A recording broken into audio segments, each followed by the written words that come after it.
I was on hallway duty when the legend walked in. Not the kind of legend people clap for. The kind people laugh at first, because laughing is cheaper than admitting you are scared. Her file hit my desk with a soft thud. Name Kara Vale. Species human. Origin Earth. Classification Deathworld. Gravity tolerance. Off the chart. Pain response. Concerning. Temperament. Polite. The registrar had written. Like that solved anything. I am Rel. I'm a Savaxian records aide at the Orion Collegium, which is a fancy way of saying I babysit the galaxy's future leaders and try to keep them from suing the school after they get themselves eaten. The Orion Collegium likes to brag that it accepts all species. That slogan always sounds brave right up until a Deathworlder actually shows up. The moment Kara stepped through the main arch, the atrium noise changed. It did not get louder. It got sharper. Whispers. Snorts. That brittle little laugh people make when they are trying to prove they are not impressed. Kara looked small, not fragile, not weak, just smaller than the armored Harkins and the tall, jointed Rune. She wore a plain uniform jacket with no medals, no clan marks, no glow thread, dark hair tied back, eyes forward, shoulders steady, and at her left heel, padding along like it owned the floor, was her pet. Yes, pet, a creature about knee-high to her, fur the color of dust, ears alert, tail slow, head moving in tiny constant measurements. It wore a simple harness. No muzzle, no containment bubble, no shock collar. A pet, in a school where we needed 3 permits to bring a houseplant. The creature's eyes hit me for half a second. I froze, not because it looked scary, because it looked awake, the kind of awake that says, I see you, I have decided you are harmless, and I will remember your scent anyway. Kara stopped at the central directory. She spoke to the orientation drone in a calm voice. Hi, I'm here for intake. Kara Vale. This is Kip. Kip. Of course. It had a cute name. That is how humans behave. They will name a nightmare something you could whisper to a baby. The drone chimed. Welcome, Student Vale. Animal companion detected. Please confirm. Emotional support classification, registered service unit or research specimen. Kara blinked once. Companion. The drone paused, as if it had to search its whole memory for the concept of because I want to. Companion is not a listed academic allowance. Kara smiled a little. Not sweet. Not smug. More like patient. Like she had heard this argument 1,000 times and found it boring. Then listed. The drone's lights flickered. Student Vale. Policy requires. Kip sat down, right in the middle of the atrium. Just sat. Calm. Still. Like a stone that had decided it was comfortable being a stone. The foot traffic split around him without anyone asking. Even the loud ones lowered their voices. A Ruin sophomore almost stepped too close, and Kip's head turned. Not fast. Not dramatic. Just enough. The Ruin sophomore changed direction immediately and pretended it was his idea. I watched Kara, and I watched the pet, and a very uncomfortable thought slid into my mind. The school did not understand what it had admitted, neither did the students. Yet, a bell tone rang for the morning assembly. Everyone moved, filing into the great lecture hall like they were being poured into a mold. I stayed near the back wall, pretending to check schedules on my slate. Really, I wanted to see what happened when Kara met the social food chain. It happened fast. A group of upper track cadets gathered near the entrance. They wore polished collars and rank pins, and they had that effortless cruelty of people who have never been told no by anything with teeth. Their leader was a Harkin named Varro. Broad shoulders, plated skin, eyes like wet metal. He was famous for sparring accidents. Varro stepped in front of Kara. Oh, the Deathworld student, he said, loud enough to carry. I expected someone taller. Laughter. Right on cue. Kara stopped. She did not flinch. She looked up at him and waited. Varro's smile widened. And you brought, what is that? A toy. Kip's ears twitched. Kara's voice stayed even. His name is Kip. Varro leaned down too close, inhaling like he could smell weakness. Kip. Cute. Does it bite? Kara nodded once. Yes. More laughter. The kind that says, we can do whatever we want, and no one will stop us. Varro reached out. His hand was huge, clawed, slow, deliberately slow. Like he was giving everyone time to watch him be in control. I expected Kara to move, to pull the pet back, to apologize. That's what most students did when they got cornered by the upper track. Kara did none of that. She said very calmly, don't touch him. Varro paused, then chuckled. Or what? Kara's eyes did not widen. Her tone did not rise. She just answered, or he'll decide. You're a problem. Varro laughed again, but it had less air in it. A problem? From that fuzzy thing. He touched the harness. Kip did not snap, did not jump, did not bark. He simply stood, and the air changed. I cannot explain it in a way that will make sense to species that never evolved predators in their neighborhoods. It was not noise. It was pressure, a ripple of attention, a narrowing of the world. Like the whole hall slid into a tighter frame, Kip's body moved half a step forward. Varro's grin faltered, just a crack. Kara spoke softly. Kip. Leave it. Kip sat down again. Varro straightened, embarrassed at his own reaction. His pride snapped back into place like a shield. He leaned toward Kara, voice lower, meaner. You think you can give orders here? You are a freshman. You are a guest. Earth is a rumor. Your kind barely passed screening. Kara's smile returned faint and cold. We passed. Varro's eyes narrowed. You can't bring animals into the hall. Policy. Either you leave it outside or you leave with it. Kara looked past him, toward the doors. The hall's entry arches were wide, but the main exit corridor beyond had security gates, sensor arrays, crowd control shutters. Standard stuff. Kara nodded once, as if considering. Then she said, okay. Varro blinked. Okay. Kara turned slightly and pointed toward the corridor. Kip. Outside. Kip stood and padded toward the doors without hesitation, weaving through legs like water through rocks. Varro smiled. Good. See? Not so hard. Kara stepped forward as if she would follow. Then she stopped, and she said gently, to Varro and everyone listening, now tell him he can come back in. The laughter stuttered. Varro's expression tightened. What? Kara folded her hands behind her back. I can ask him to leave. He trusts me. But you're not his person. Varro scoffed. It's an animal. Kara nodded. Correct. Varro turned toward the corridor and called out loud and sharp. Kip. Back here. Kip did not move. Varro's jaw flexed. He barked again, harsher. Kip, come. Nothing. Kara's eyes stayed on Varro. She spoke quietly so only the nearest would hear. He's obedient, she said. Not submissive. Varro's cheeks darkened under his plating. He took a step toward the corridor. I saw it then. The mistake. Varro was not walking toward a pet. He was walking toward a sentry that had decided the boundary was now real. Kip had stopped just beyond the threshold, right where the corridor narrowed.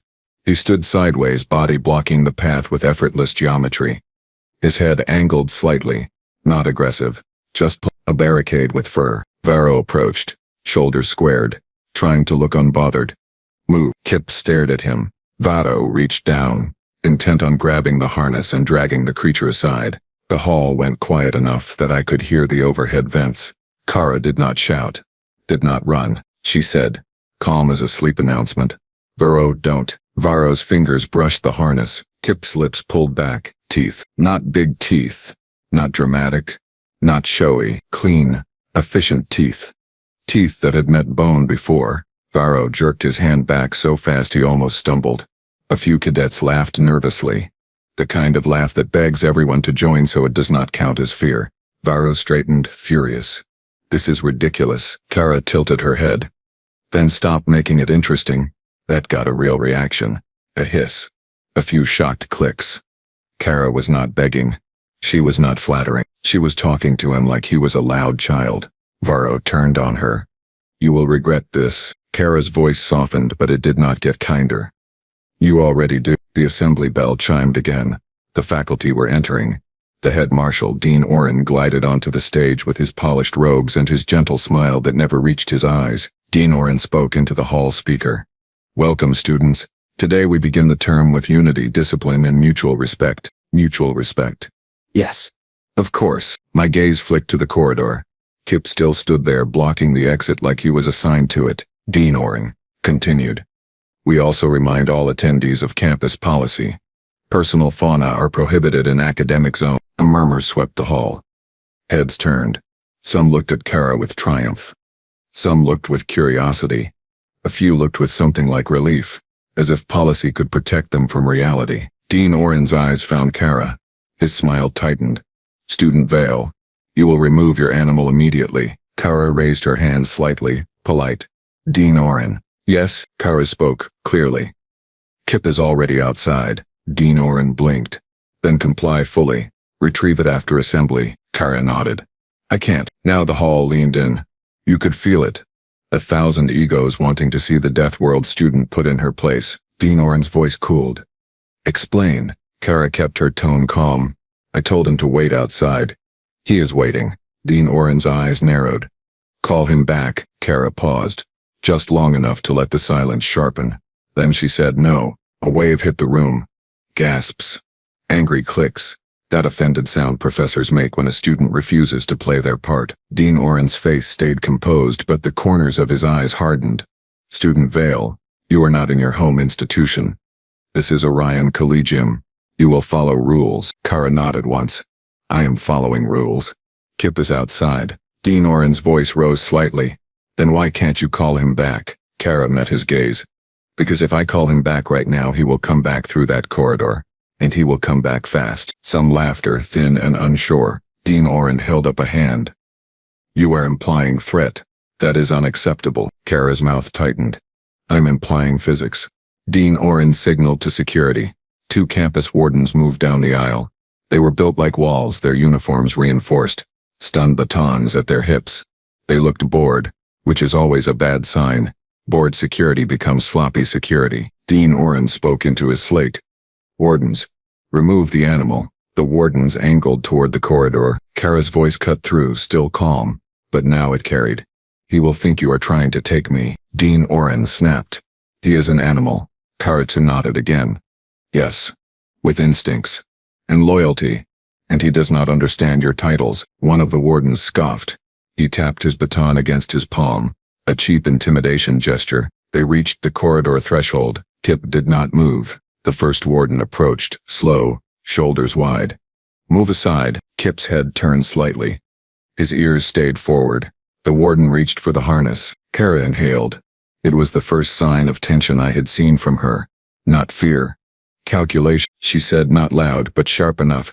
Stop. The warden's fingers touched fur. Kip lunged, not forward, not upward, sideways. A snap of movement so quick my eyes lost it for a fraction. The warden yelped, more surprised than hurt. Kip had clamped onto the baton, not the hand, teeth closing on the metal and twisting. The baton flew out of the warden's grip and skittered down the corridor. The hall erupted in noise. Kip stood over the fallen baton, tail stiff now, body angled between the wardens and the hall like a living gate. The second warden lifted his own baton, charging it. The familiar crackle of stun energy lit the corridor. Kara's voice turned cold. Do not, Dean Oren barked. Warden, proceed. The second warden swung. Kip moved again, fast, precise. He did not bite the warden's arm. He did not attack the face. He did not do anything wild. He stepped into the space, forced the warden to adjust, and in that half second a warden's swing hit the wall panel instead of the animal. The panel sparked. The corridor lights flickered. The security shutters tied to the corridor systems began to lower. Everyone watched as the exit corridor started sealing itself, and Kip stayed right there, perfectly placed, blocking the narrowing gap. Dean Oren's face went tight. This was no longer a cute policy violation. This was an incident. He turned toward Kara with the sharpness of someone trying not to panic in front of students. Call it off. Kara did not flinch. She did not raise her voice. She spoke like she was explaining a basic equation. I can call him off, she said. But you need to stop trying to grab him. Stop trying to stun him. Stop treating him like an object. Dean Oren snapped. He just assaulted staff. Kara's eyes hardened. He disarmed staff. That line made the hall go quieter again. Because it landed somewhere ugly. Disarmed. Not attacked. Not mauled. Not harmed. Disarmed. Kara continued. Voice steady. If Kip wanted to hurt someone, you would already be calling medical. The first warden, embarrassed, snarled. Put it down. Kara's gaze flicked to him. Try. The warden hesitated. Of course he did. Dean Oren's hands curled at his sides. You are threatening the institution. Kara shook her head once. No. You are escalating it. The shutters dropped lower, leaving only a narrow gap at the bottom like a throat closing. Students began shifting. Uneasy. The exit corridor was also an emergency route. If it sealed fully, protocol would lock the hall until systems cleared. That meant no one moved until the school decided they were safe. It meant control, and the students did not like feeling controlled. Vario, the Harkin cadet, stepped forward again, smelling opportunity. This is what humans do, he called.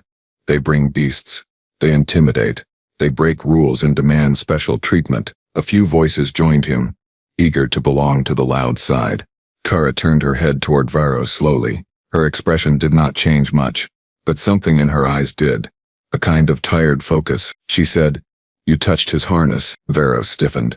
"So?" Kara nodded toward the corridor. "He decided you were unsafe." Varro scoffed. "But I saw it." His posture shifted. He did not want to go near that corridor again. Kara faced the dean. "Let me fix this." Dean Oren's voice was clipped.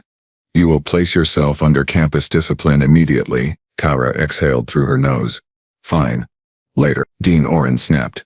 "Now." Kara raised her hand slightly, palms visible. Not surrender. Not obedience. Just a universal sign of, "I'm not about to swing." "Okay," she said. "Watch." She took one step toward the corridor. Kip's head turned to her instantly. The tension in his body eased by a small visible amount, like a drawn wire releasing a fraction. Kara spoke in a low voice. Not baby talk. Not command bark. Something in between. Something familiar. "Kip. It's me. Good boy. Stay." Kip's tail moved once. Kara crouched at the edge of the threshold, just inside the hall, keeping herself on the safe side of the shutters. She reached out slowly, not to grab, just to let Kip choose contact. Kip stepped closer. His nose touched her fingers. The whole hall held its breath. Kara whispered, "Back. Heel." Kip moved back half a step, positioning himself so his body no longer pressed the corridor line. The shutters halted. The sensor must have read clearance. The corridor lights steadied. A collective exhale rippled through the hall, annoyed that fear had been necessary. Dean Oren's voice cut. "You see? It obeys." Kara rose, slow, eyes on the dean. "He cooperates." Dean Oren's jaw flexed. "Remove it." Kara nodded once, then looked down. "Kip. With me." Kip turned and padded into the hall, passing under the half-raised shutters with smooth ease. Like he had planned that path. The warden stepped back instinctively. Students shifted away. Varro did not speak. Kara walked him to the side wall. She sat him down beside her. Kip settled, calm again, like none of it mattered. Dean Oren stared at Kara as if she had personally insulted his entire species. He stepped down from the stage and approached, robes swaying. His voice dropped to a dangerous softness. "Student Vale. You will surrender the animal to containment." Immediately, Kara's face stayed neutral. "No." Dean Oren's eyes widened slightly, offended all over again. "You refused twice?" Kara nodded. "Yes." "And why?" he asked. "Should I allow a prohibited predator inside my institution?" Kara looked around the hall. At the cadets. At the teachers. At the wardens. At the walls built for species that feared sharp edges and high falls. Then she looked back at Dean Oren, and she said, very quietly, "Because you invited me." A hush. Dean Oren's nostrils flared. "You are not indispensable." Kara's smile appeared again, small, almost apologetic. "I know," she said. "That's why I brought Kip." That line landed like a dropped blade. Dean Oren's voice turned hard. "Your pet will be taken." Kara's tone stayed calm. "Try. But be honest. You're not worried about policy. You're worried about control." Dean Oren hissed. "You will not lecture me." Kara leaned slightly forward, eyes steady. "Then don't test him." Dean Oren's hand lifted, signaling the wardens again. Kip did not move, but he looked at the dean, and the dean, just for a fraction, flinched. He hit it fast, pretended it was nothing. But I saw it. I saw the calculation. The sudden awareness that this was not a dumb animal, it was a lock, and Kara held the key. Dean Oren's voice tightened. "If you do not comply, you will be expelled." Kara nodded. "Okay." The hall murmured again. Some students smirked, satisfied. Some looked annoyed. The incident would end. The Deathworlder would be removed. The world would return to tidy line. Kara reached down and scratched behind Kip's ear. Kip's tail moved once. Kara spoke softly, but the room was quiet enough to hear her anyway. "Kip," she said, "if they try to take me, you block the exits." A chill moved through the hall. Dean Oren's face went pale under his colors. Varro's eyes widened. The wardens froze, suddenly understanding the shape of the threat. And Kip, calmly, stood up. He turned his body toward the main doors of the lecture hall, and sat, right in the middle of the aisle, blocking the exit, not growling, not snarling, just sitting, like a law of nature. I swallowed, my throat dry, because I understood something the others still hadn't. Kara wasn't ordering an attack. She was setting a boundary, and on a Deathworld, boundaries are not suggestions. Dean Oren tried to speak. He opened his mouth. Nothing came out at first. Then, finally, he managed. Student Vale, what do you think you are doing? Kara looked at him. Calm as ever. Showing you, she said, the difference between respect and fear. Kip's ears flicked. Outside the hall, alarms began to pulse softly, the corridor sensors reacting to a blocked path. And from the back rows, someone laughed nervously. It wasn't the same laugh from earlier. This one sounded like a confession, because everyone in that hall had just realized the same thing. If Kara got cornered, no one was leaving. Not until her pet decided they could. The alarms did not scream. They pulsed, soft, rhythmic, polite panic. That is how Orion Collegium preferred its disasters. Quiet enough for reputations to survive. Dean Oren stood there stiff as a ceremonial statue while a knee-high Earth predator sat in the aisle like it had purchased the building. And every student in the great lecture hall suddenly remembered something important. Policy does not matter to teeth. I stayed pressed to the side wall, slate tucked against my ribs, trying to look like a harmless administrative shadow.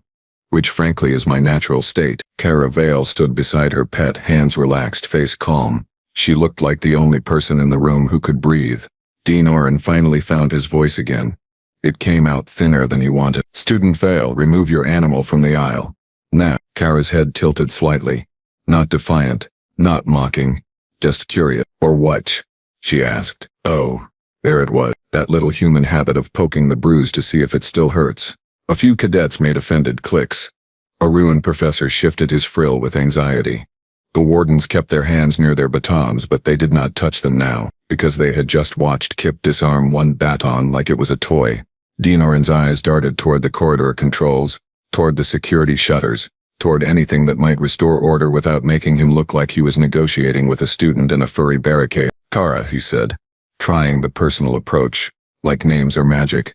This is an academic institution.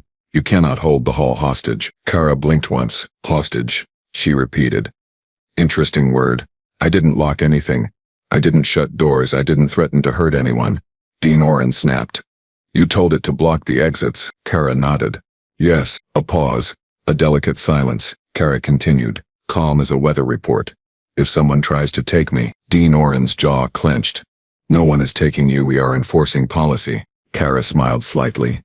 Policy with bet on. Kip's ears flicked at the word like he understood the tone if not the meaning. That did something to the room. A murmur. A nervous ripple. Not everyone.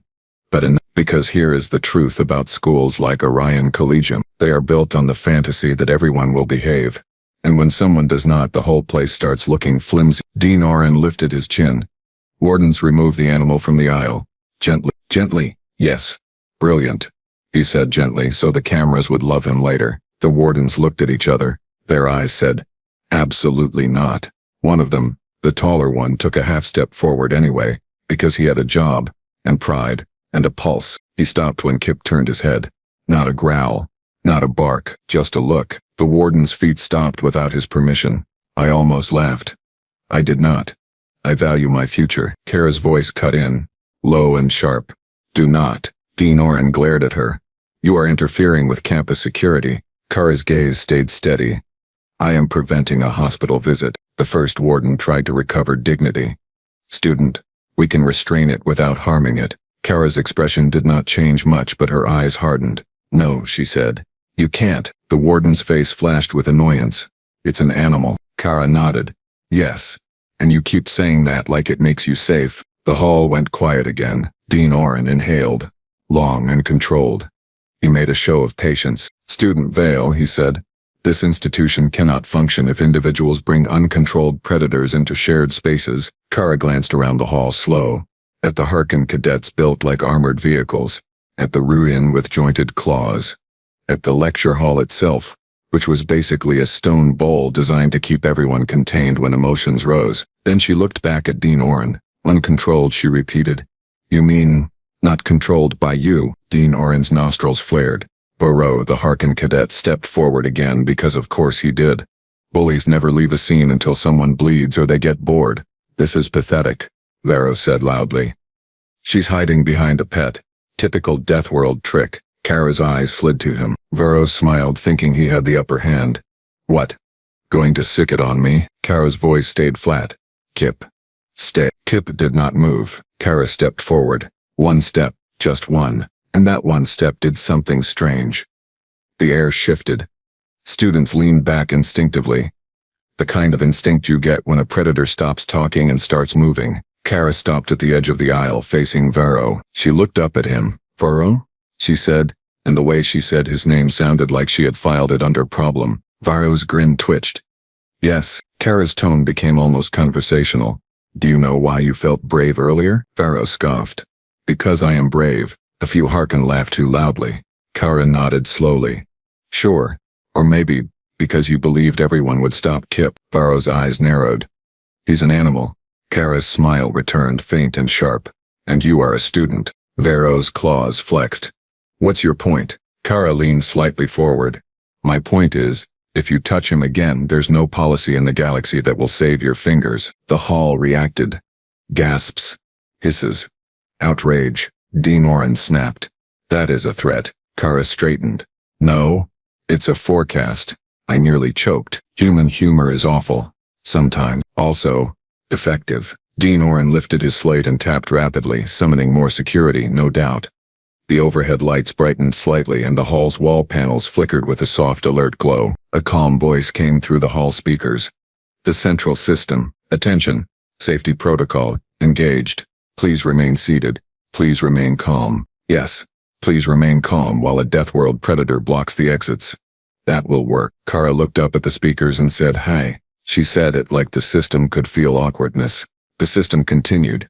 Staff responses in progress. Kara nodded once. Great. Kip remained seated. Body in the aisle. Eyes forward. He was not staring at Varro.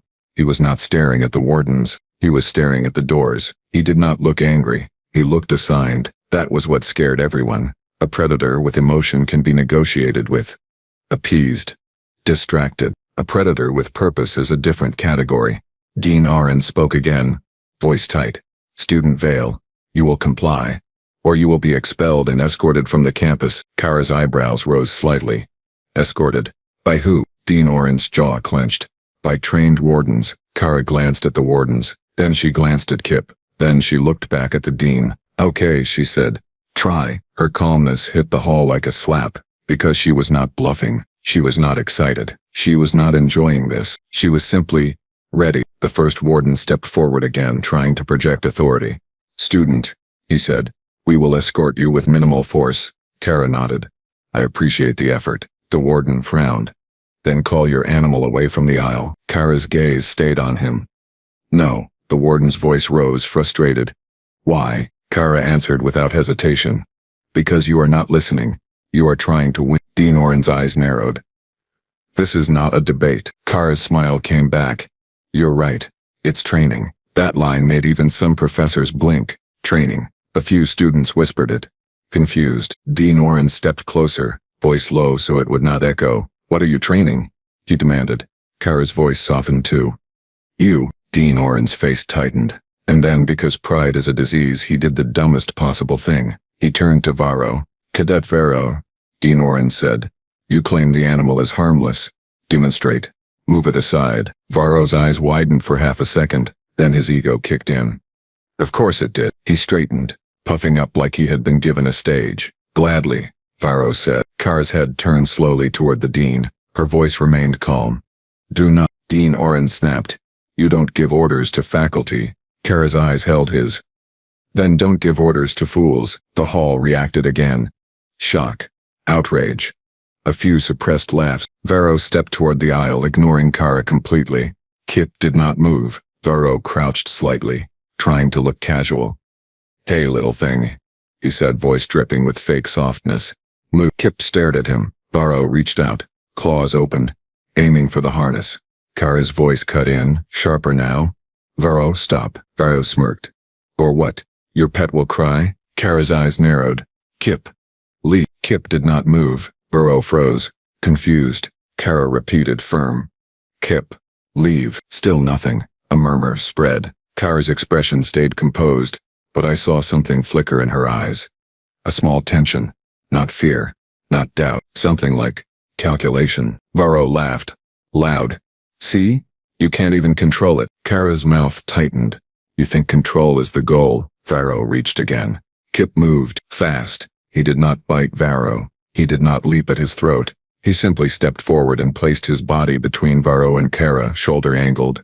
Head low, a silent, solid warning. Varro's breath hitched. He tried to cover it with laughter. Cute. He pushed Kip's shoulder. That was the moment. I will describe it carefully, because later people told stories that were wrong. Kip did not attack. He locked. His jaw snapped onto Varro's wrist guard. Not skin, not flesh, metal and polymer. His teeth clamped and did not release. Varro yelped, trying to jerk back, but Kip's stance was braced. Weight low, traction perfect. Varro pulled again. Harder. Kip's head twisted slightly. You could hear the grinding of material. Not breaking. Not yet. Just warning. Varro's face went pale under his plating. His pride evaporated. Get it off, Dean Oren shouted. Release. Kara's voice was calm, but sharper than before. Stop pulling. Varro did not. He kept yanking, panicking now, making everything worse, like all idiots do when they meet consequences. Kara's eyes flashed. Kip, she snapped. Off. Now. Instantly, Kip released and stepped back, sitting again like nothing had happened. Varro staggered back, clutching his wrist guard, staring at the marks. No blood, no missing limb, just dents in reinforced armor that had been designed to resist training blades. The hall erupted. Varro looked around, humiliated, furious, terrified. He pointed at Kara. She trained it to attack. Kara's voice cut through the noise. No. I trained it to stop. Dean Oren's face had shifted from anger to something else. Fear. Not wild fear. Administrative fear. The fear of losing control in front of witnesses. He raised his slate, voice trembling with forced authority. Wardens. Restrain student Vale. Immediately, Kara's gaze snapped to the wardens. Her tone dropped, slow and dangerous. Do not touch me. The first warden hesitated. The second warden moved anyway. He reached for Kara's arm. Kip rose, not lunging, not snapping, rising, and every muscle in the hall tightened. Kara's voice became a command, crisp enough to cut glass. Kip, block. Kip turned, trotted toward the main doors and sat again, perfectly centered. The alarms pulsed faster. The system voice returned. Safety protocol escalation. Please remain seated. Someone in the back shouted, open the doors. Someone else yelled, call the marshal. Confusion, panic, anger, and Kara Vale stood there like she was the only person who knew the script. Dean Oren's voice cracked. You are endangering everyone. Kara's eyes stayed locked on him. No. You are, Dean Oren hissed. You are forcing the hall into lockdown. Kara shook her head once. Your sensors did that. Your system did that. Your fear did that. Dean Oren's hands trembled slightly.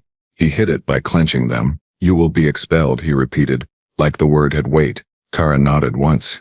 Fine. Then she said something that made the room go even quieter. Expel me, she said, but do it correctly. Dean Oren blinked. What? Kara's tone stayed steady. Call your legal liaison. Call your interspecies relations officer. Call the Earth Embassy contact you pretend you don't need. Because if you touch me without protocol, I will file a complaint that will bury this school for a decade. The professors froze. Because that was real. Not teeth. Not fur. Paperwork. The true apex predator. Dean Oren's face tightened. You're bluffing. Kara smiled. Small. Try me. Varro snarled. She's manipulating you. Kara glanced at Varro like he was a stain. You touched my pet. You tried to humiliate me. You failed. Now you want someone else to fix your pride. Varro's eyes burned with rage. He stepped toward her. The wardens moved, suddenly interested, because violence between students was a situation they understood. Kara's voice turned flat. Varro. Back up. Varro laughed. Or what? Kara's eyes stayed on him. Or I let Kip decide how far you can go. Varro stopped. He did not want to admit it, but he stopped. Dean Oren's voice rose, desperate now. Student Vale, call your animal away from the doors, and this can be handled quietly. Handled quietly. There it was again. Not safely. Not fairly. Quietly. Kara looked around the hall, at the students sweating, at the professors pale, at the wardens itching for an excuse to use force. Then she looked at Dean Oren. No, she said. Not quietly. Correctly. I realized then what Kara was doing. She was setting terms, not for dominance, For survival. If Orion Collegium wanted to host a Deathworlder, it had to accept Deathworld rules, respect boundaries. Do not grab, do not corner, do not escalate. Simple, impossible. Dean Oren tapped his slate again faster and a side door near the stage opened. A figure entered, moving with controlled speed. Head Marshal Juno Crail, the real authority. Not robes, not speeches, a veteran security commander scarred, with eyes that did not waste time pretending. Marshal Crail walked down the aisle toward Kara, scanning everything. Her gaze landed on Kip blocking the doors. Her gaze landed on Varro's dented wrist guard. Her gaze landed on the wardens. Then she looked at Kara. Student Vale, Marshal Crail said, voice calm. I'm here to resolve this. Kara nodded. Good. Marshal Crail stopped a safe distance away. Call your animal away from the doors. Kara's expression did not change. No, a few students hissed. Some groaned. They wanted this over. Marshal Crail raised a hand, silencing the hall without trying. Interesting. Authority that did not need volume. Marshal Crail looked at Kara. Tell me what you want. Dean Oren sputtered. Marshal, she's holding the hall. Marshal Crail did not even glance at him. Dean, quiet. Dean Oren went silent instantly. I almost smiled. That was satisfying. Marshal Crail returned her focus to Kara. What do you want? Kara exhaled slowly. First, she said, I want staff to stop trying to take Kip. Marshal Crail nodded once. Agreed, Kara continued. Second, I want Varro to stop approaching me. Varro snapped. What? Marshal Crail finally looked at Varro. Her eyes were icy. Cadet, she said, sit down. Varro hesitated. Marshal Crail did not blink. Now, Varro sat. Hard. Like gravity had suddenly doubled. Kara continued. Third, I want an exception filed for my companion. Official. Not a favor. Not a quiet deal. Dean Oren choked. Impossible. Marshal Crail glanced at him. Dean. Stop talking. Dean Oren shut his mouth. Kara added. And fourth. I want you to apologize. Publicly. For ordering people to grab me. Dean Oren's face turned a shade I did not know existed. Marshal Crail looked at Kara thoughtful. That's a lot. Kara nodded. So is putting a Deathworlder in a corner. Marshal Crail's gaze flicked to Kip again. Kip. She repeated softly, tasting the name. What is he? Kara answered. Simple. A dog. Some students made confused noises. Dog meant nothing to them. Marshal Crail's brow lifted slightly. A hunting animal. Kara nodded. Yeah. Marshal Crail's eyes sharpened. A pack animal. Kara nodded again. Yes. Marshal Crail paused, then said something that surprised me. So he's not guarding the door because he hates us, she said. Kara's voice stayed steady. He's guarding the door because he thinks you might take me. Marshal Crail nodded slowly. And if I convince him you won't, he'll move. Kara nodded once. Yes. Marshal Crail took a careful step closer, not toward Kara, but toward the aisle, angled so she did not look like she was closing in. Kara, she said, I'm not here to win, I'm here to end this safely. Kara watched her. Marshal Crail continued. Let's do it your way. No grabbing, no batons, no crowding. You and I walk out together. Calmly. You file your exception. We handle Varro. And the Dean. Apologize. Dean Oren made a strangled noise. Marshal Crail did not look at him. Yes, Dean. Apologize. Dean Oren's lips pressed together so hard they nearly vanished. Kara's eyes held the Marshal's. You'll actually enforce it? Kara asked. Marshal Crail's voice was steady. Yes. Kara's face softened. Just slightly for the first time. Okay, she said. She turned her head toward Kip. Kip, she said gently. Release. Kip's ears perked. Kara added. Softer. It's safe. With me. Kip stood. The hall held its breath like one organism. Kip walked away from the doors, padding back to Kara's side. The alarms slowed. The system voice announced. Safety protocol de-escalation. The tension in the room did not vanish, but it cracked. Students exhaled. Some laughed shakily. Varro looked like he had swallowed broken glass. Marshal Crail nodded once satisfied. Good, she said. Dean Oren, trembling with humiliation, forced words out. I apologize, he said, voice stiff for the misunderstanding. Kara stared at him. Marshal Crail's eyes narrowed. Dean Oren swallowed. I apologize, he repeated, louder, for ordering staff to physically remove you. It was. Kara nodded once. Thank you, she said. Dean Oren's face tightened like he was chewing poison. Marshal Crail motioned toward the side exit near the stage. Let's go, Student Vale. Kara whistled softly. Kip trotted beside her, calm again. As Kara passed my wall, her eyes flicked toward me for half a second. I froze. Then she smiled, faint, not threatening, not friendly, just human. And she said quietly, "You're the records guy, right?" My throat went dry. Yes, Kara nodded. You might want to update my file. I swallowed. With what? Kara's eyes glanced toward the hall behind her, where 1,000 people were still staring like they had witnessed a myth. Add, she said, that I'm not here to be tolerated. Then she walked out. Kip followed. Marshal Crail followed. The doors closed behind them, and only then did the great lecture hall begin to breathe again. Varro stood, shaking with rage. He shouted toward the closed doors. This isn't over, a professor hissed. Sit down, Varro snapped. She threatened us. Someone else yelled, you started it. Noise. Arguments. I stayed still, watching and thinking one thing. This was not over. Not because Kara wanted revenge. Because Orion Collegium had just learned a new rule. If you corner a Deathworld student, you don't get to decide when the corner ends. Later, after the hall cleared, I found myself in the records office, hands trembling slightly as I pulled up Kara Vale's file. The system asked, in its stupid, calm voice, update requested. Please specify changes. I stared at the blank field.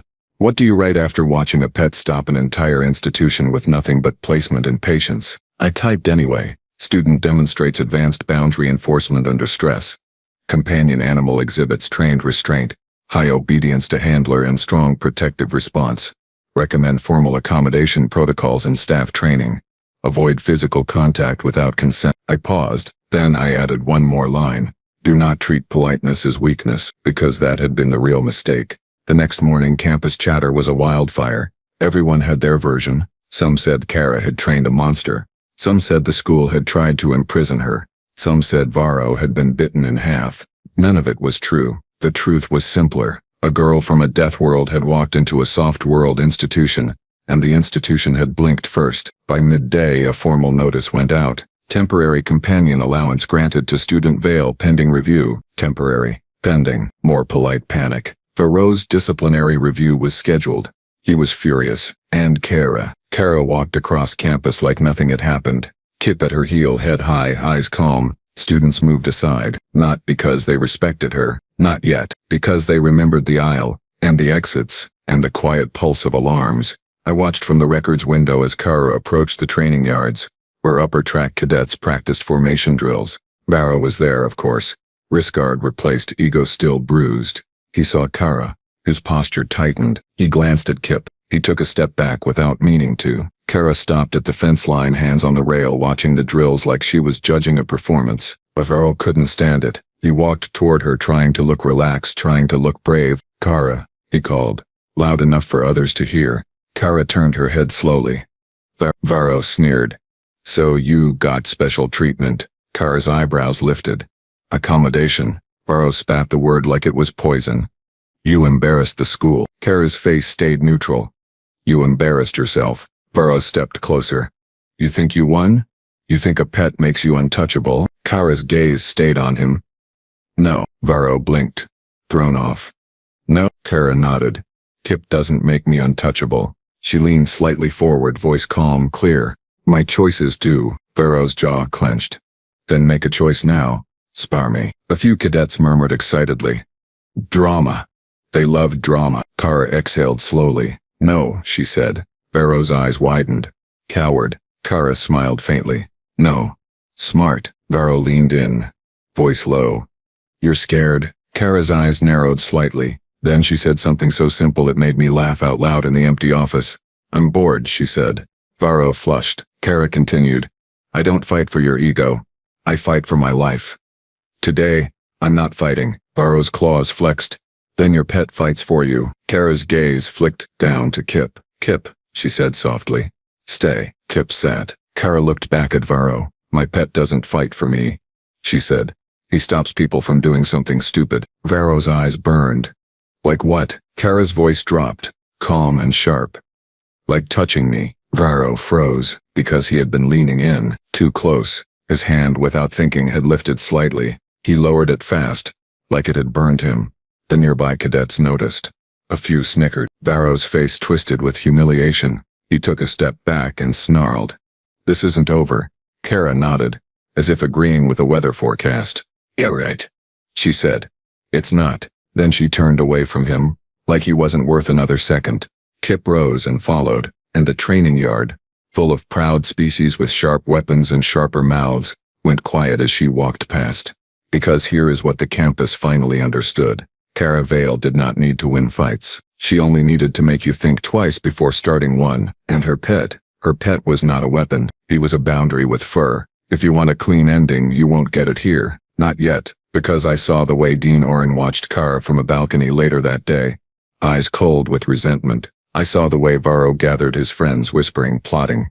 And I saw the way Kip's head turned whenever shadows moved wrong. Always watching. Always ready. The Orion Collegium had admitted a Deathworld student. Now it had to decide what it really meant. And I, Rella Records aide, had a feeling my job was about to get very, very busy. Because the next time someone tried to corner Kara Vale, Kip wouldn't just block an exit. He would block a future.